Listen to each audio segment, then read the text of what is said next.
Well, not since 40 acres and a mule has there been a greater debacle than the debate over California reparations. And I have an article for you here at Fox News. This is by Anders Hagstrom, came out today. So on Saturday in Oakland, this reparations task force finalized its recommendations to be sent to the state legislature. Now, this task force doesn't have any legislative power. All they can do is send these recommendations. But the 9-member panel is calling on the state to offer its black residents a formal apology in addition to these payments. But wait till you hear how this all plays out. Now, I just did a video talking about what's going on in Detroit. That story's not getting a lot of play. But in Detroit, they're also setting up this reparations task force. But they're being smacked with reality, because they can't figure out how much money to dish out. They're facing all these social and economic issues. They're going to have to bring somebody in from the outside to look at all this. And only about a dozen or so people in the black community showed up to their first meeting.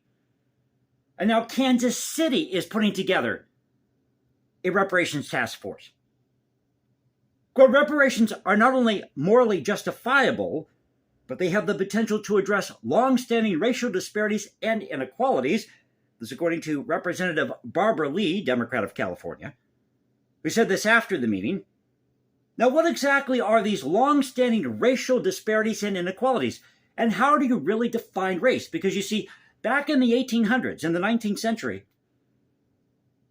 the social and economic structure was much different. And race at that time was seen more in terms of culture, ethnicity. Wasn't seen in terms of skin color, because you had a lot of mixed or black Native American plantation owners. Now, the panel's recommendations will break down payments, listen to this, by types of historical discrimination. Historical discrimination. So, for example, black residents affected by redlining by banks would receive $3,366 for each year they lived in California from the early 1930s to the late 1970s, amounting to up to $148,099. From the 1930s to the late 1970s. Oh, so we could go to the 1940s, late 1930s, 1940s, early 1950s. I happen to be of Irish, German, Native American descent. Can I start demanding reparations for how the German Americans were treated in this country during World War II? They were interned alongside the Japanese and the Italians. Can the Italians start asking for reparations? How about the Polish or the treatment of the Jewish population in the 1960s? There was a lot of anti-Jewish discrimination in the 1960s.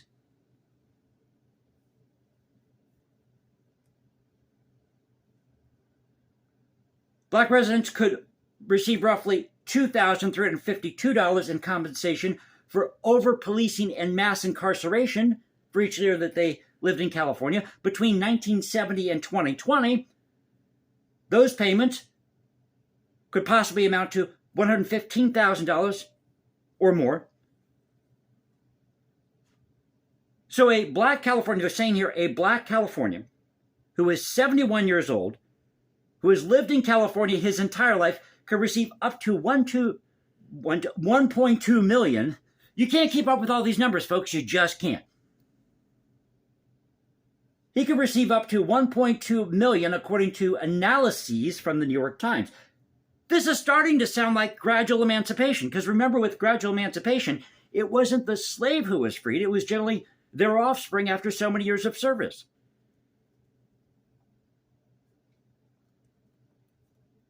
But this is where things get good. Saturday's meeting included opposition from some black residents demanding larger payments. So you have black residents who are demanding larger payments. Nobody can agree on anything here. But this reparations task force is saying that $1.2 million per black resident should do the job.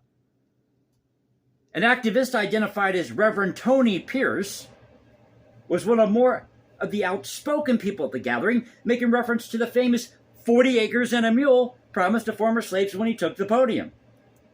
And you should see a picture of these people. They look like the biggest bunch of sad saps, misfits. Quote, you know that the numbers should be equivocal to what an acre was back then? We were given 40, okay? We were given 40 acres. You know what that number is? You keep trying to talk about now, yet you research back to slavery and you say nothing about slavery. Nothing, said Pierce.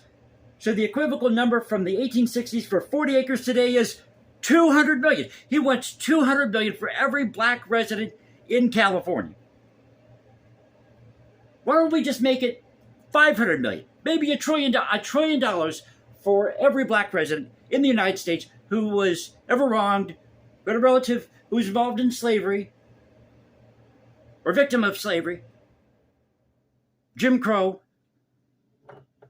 Most people spoke at, picking up my pipe here, most people spoke at the meeting in support of reparations.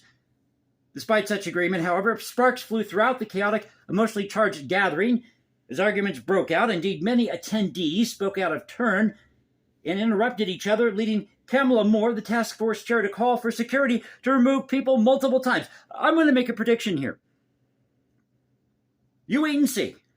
When they try to pass this thing in the California state legislature, you thought January 6th was bad. You're going to see a huge protest on the state capitol steps in California, in Sacramento. And it's not going to be from MAGA supporters. It's going to be from the LGBTQ community, the Asians, maybe Hispanics, blacks not happy with 1.2 million per every black resident. You wait and see. That's exactly what's going to happen. And it's going to be a fun thing to watch. All these people fight amongst themselves, as they're doing here. I'm just getting so excited tonight. So, I'm having fun, folks. I'm having fun. Now, I could cover what happened Saturday night in New York City. Did you see that? All these protesters going on the train. Insurrection. We had insurrection at the world's longest urinal, the New York subway system. I think it was at the Lexington station, somewhere like that. Yeah, they were getting on the train tracks and everything else, stopping the subway cars, getting altercations with police. It really did look like a scene out of January 6th. There you go, January 6th, the subway years. The draft recommendation noted that California entered the Union as a free state. Keep that in mind. California never had slavery, but said that it did not pass laws at the time to guarantee freedom. The recommendation pointed out that for a decade after emancipation, California continued to allow the enforcement of the Fugitive Slave Act, which called for the capture and return of runaway slaves. Now, I researched this. The Fugitive Slave Act also applied to Irish indentured servants, Asian indentured servants, anybody who had a contract of labor who tried to skip out on that, even criminals who were sentenced to manual labor would try to skip out of their contract or try to skip out of their sentence. And they would try to use the law to their advantage. Yeah, you had a lot of that going on back then. Hey, there's a way to get around something. Always a way to get around something. So I thought I'd share this with you. They can't even decide in California how they're going to dish out these payments. This is just too good to pass up not to talk about tonight. So hope you enjoyed the video. If you did, you know what to do. Another one, take type. This is the Culture Confederacy. The Culture Confederacy. This is the Culture Confederacy saying, peace out, stay safe, everybody. God bless this thing called the United States. And you know how we do it here. This is where the past crashes with the present. And don't forget to find me at Instagram, #JasonComposes, because I write music in my spare time. Or go to Twitter, Culture Confederacy, at CultureConfed1 on Twitter. I'll catch you next time. Have a good weekend, everybody.